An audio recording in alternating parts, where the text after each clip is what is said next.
जय श्री राम मित्रों। आज के इस भौतिक जीवन में जो हम अपना जीवन जी रहे हैं उसके विषय में बात करते हैं।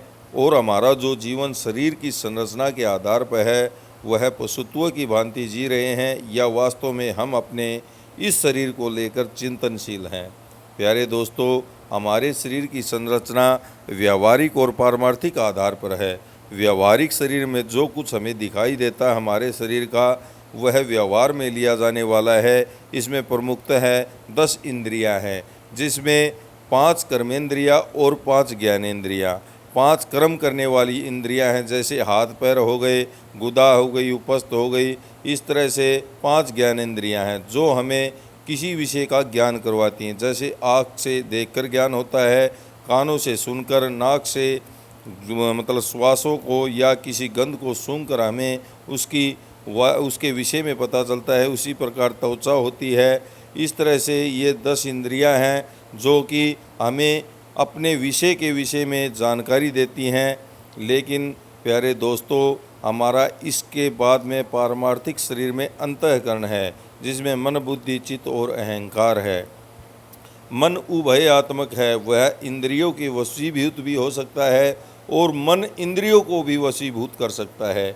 लेकिन इस अंतःकरण में चित्त ही व्यक्ति का वास्तव में आधार है। जिसका चित्त शुद्ध होगा उसका अहम भाव भी शुद्ध होगा, उसकी बुद्धि भी निश्चय लेने में सक्षम होगी। सही गलत का निर्णय लेकर जो व्यक्ति अपने अंतःकरण का चिंतन करता है, यानी कि मन, बुद्धि, चित्त और अहंकार को शुद्ध कर लेता है, वह व्यक्ति, वह जीवात्मा शुद्ध होकर अपने सूक्ष्म शरीर को जानकर, अपने अंतःकरण के माध्यम से कर्ण शरीर को जानकर आत्मा सो परमात्मा हो जाता है।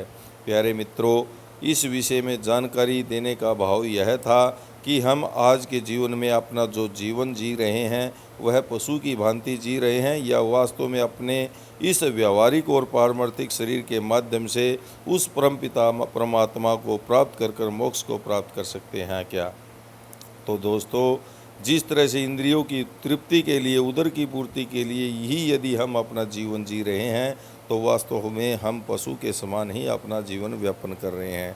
और यदि हमने अपने मोक्ष को प्राप्त करना है, धर्म अर्थ काम मोक्ष, इन विषयों को प्राप्त करना है और इसके साथ ही हमें अपना अंतःकरण जानना होगा, जिससे हम परमपिता परमात्मा को प्राप्त होकर मोक्ष को प्राप्त कर सकें, इस जन्म मरण के सांसारिक चक्कर से छूटकर अपनी मुक्ति को प्राप्त कर सकें। तो प्यारे मित्रों, कहने का भाव यह था कि हमें जो अपनी इंद्रियों के माध्यम से जो जीवन जी रहे हैं वह क्या है, अंतःकरण को शुद्ध कर कर्ण शरीर को जान लेना, उस परमपिता परमात्मा को प्राप्त कर लेना। इन विषयों में 2 ही बात हैं, एक व्यावहारिक और एक पारमार्थिक। तो हम अपना जीवन किस रूप में जी रहे हैं यह विचार निश्चित ही करना। आप इन बातों से सहमत हों तो वीडियो को लाइक, शेयर और सब्सक्राइब करें।